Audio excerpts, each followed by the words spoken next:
In the second Geithner video, I lay out a scenario where a bank could, let me draw its balance sheet. Let's say, that's not how I wanted to do it. Let's say that this is the bank. It's holding, let me draw its assets and liabilities. So it's holding some toxic asset A right here. And that could be the bank's equity, that's its liabilities, and this is the other assets for the bank. So it could hold some toxic asset A, and we laid out a scenario where what the bank could do, right now it has 100% exposure to A. What it could do is it could take a little bit of cash, lend it to another party. Let's say it could lend it to a hedge fund. So this becomes a loan to the hedge fund, right? So now the hedge fund owes this money to our bank, and it now has the cash on its balance sheet, right? So this would now, instead of being cash, it'll be called loan to hedge fund. Now this is the hedge fund's balance sheet. Its liability is loan from bank. And now it has this cash, and then it could use this cash to invest in this, in essentially the legacy loans program, the public-private investor legacy loans program that Geithner talks about. And if they did this, they could take this. Let's say this was $7. They could take the $7, contribute it to the equity in the program. The Treasury would contribute another $7. The Fed would contribute $84, and then they would have $100, and I know this is kind of messy, but they would have $100 that they can then use to go buy these assets, right? And the net effect of this is that this bank went from having 100% exposure to this toxic asset to having only $7 exposure through this loan to this hedge fund or this special purpose entity or whatever you want to call it. And I got a couple of emails and even from some colleagues saying, well, can this really be done? And my kind of knee-jerk reaction was, well, if this can't be done, they'll figure out a way to do it because there's billions of dollars of stakes, and really the incentive here is structured to do it. And frankly, the government probably wants them to do it because on some level, even though this would be a massive transfer of exposure and wealth from taxpayers, from the taxpayers to the banks, it would on some level solve the problem. And if people really aren't aware of it, everyone will be happy about it because, all of these banks, Citibank and Bank of America, will just survive, and they can just kind of say that all's well. So what I wanted to do just to answer those questions is get a little bit particular about the wording. And I got an email. Leigh Logan actually emailed me, and she highlighted one clause in the legacy loans term sheet that seems to address what I talk about in that second video there. And it says, this is from the legacy loans term sheet. It says private investors may not participate in any PPIF. So this is that private public investment fund that purchases assets from sellers that are affiliates of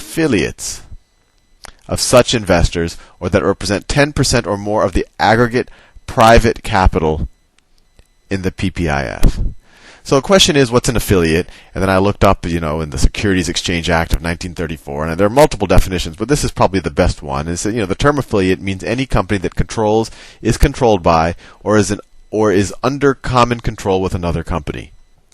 In that scenario that I just outlined, this bank really doesn't control this hedge fund, right? They just essentially gave them a loan with very little stipulations on it, and then the hedge fund can go do it. But you could say, there's nothing that this bank could do.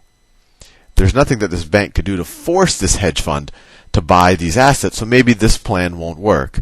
And another thing is, what's the definition of the private capital, right? You also can't represent 10% more of the aggregate private capital.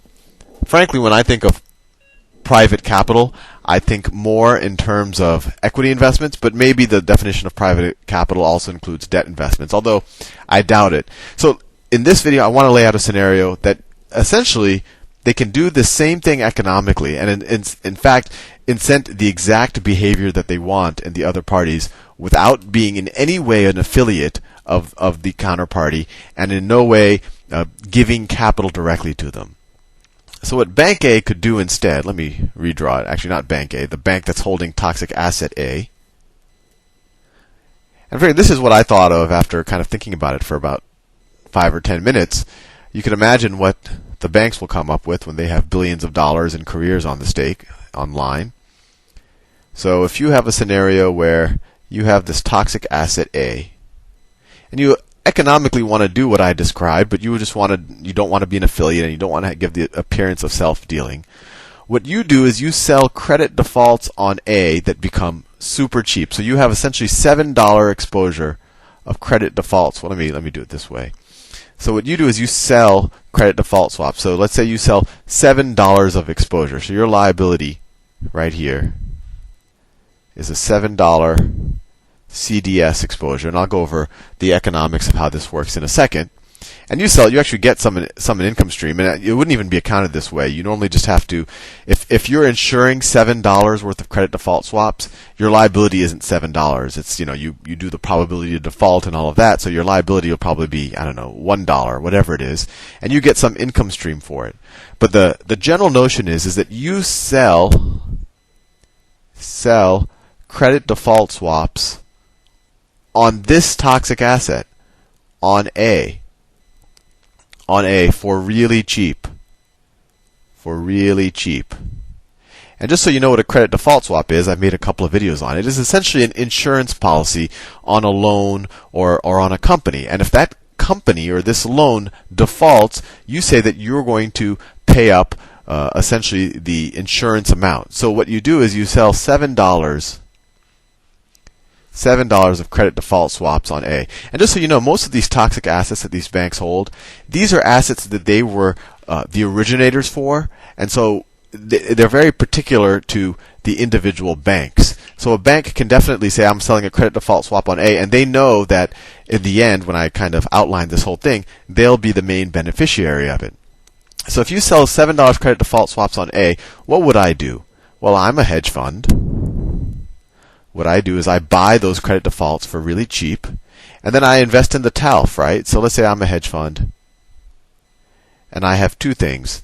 I have a $7 investment in the TALF, in this Geithner plan investment, and then I also have this credit default swap, this insurance contract. And just so you know, you pay a few, depending on the price, you pay a certain amount every year. But the key here is that this bank could sell it if they wanted to for almost free, right? They can essentially give away these credit default swaps. So if that bank did it, then if the hedge fund's assets would have the $7 investment in this Geithner program, and then it'll have $7 of credit default swap protection. Now, what happens to this hedge fund? In the world where asset A is worth a lot, they get all of the upside through their investment in the Geithner plan, right? That $7 investment gets levered to $100, right? And they go, let me actually draw that again. So that $7 investment is here, $7 of capital, $7 from the Treasury. You have $86 from the Fed, and they use this to give the cash here. And then that goes back here, and you're holding toxic asset A. Now, if toxic asset A ends up being worth a lot of money, then this hedge fund, then this is worth a lot, and this is worth nothing, and that's okay because the hedge fund essentially paid nothing for it, or paid next to nothing for it, and in which case, and everyone kind of works out well in that scenario. On the other hand, let's say that this thing is worth zero, right? Let's say that this thing defaults.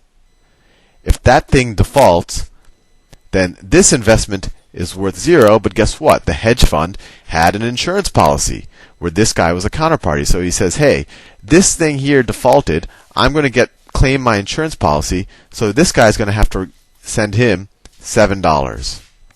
So it's economically the exact same thing that I outlined in the Geithner 2 video, but in this situation, these guys, it's almost an arm's length transaction, but this bank can make that behavior happen by essentially going into the market and selling credit default swaps for this exact asset for really, really cheap. And this is just the first way I thought about it. There's other ways you could do it. If you're just a separate hedge fund and you own enough of the shares in a bank, let's say you owned all of the shares in the bank or a good percentage of the shares in the bank, then you would also have an incentive to go out there and buy the to use the Geithner plan and lever up and buy these assets. Another thing is, I don't want to get too technical, if you kind of hold one of the fulcrum pieces of debt, the pieces of debt that are trading at a discount because you're afraid that this bank is going to fail, if you hold a bunch of those assets, you still would want to participate in the Geithner plan and funnel money and use the government money to essentially buy this asset A. I mean, the general theme here is,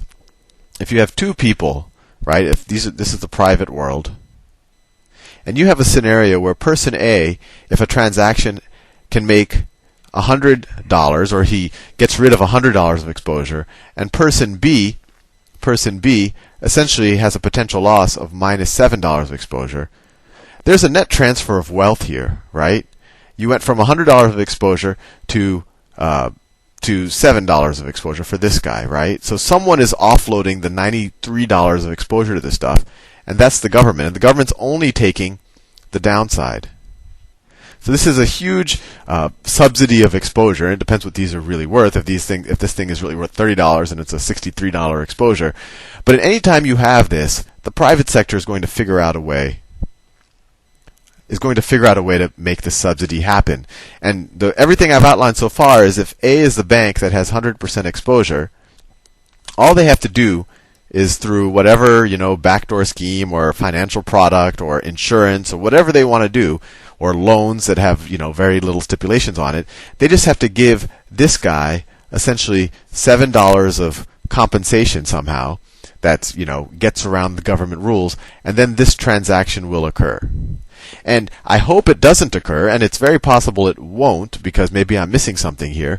But I'm just saying that if, everything I understand about the Geithner plan is if there's a huge incentive for this to occur, and this is frankly the only reason why the plan would work, because as I outlined in the other videos, for a private investor who's not incented in this way, the put option that the government is giving them still is not enough of a rationale to go from paying $30 for an asset to going to pay $60 an asset. So it won't work if this behavior doesn't occur. The only way that the plan, quote unquote, will work and people will overpay for the assets is if you have this type of action going on.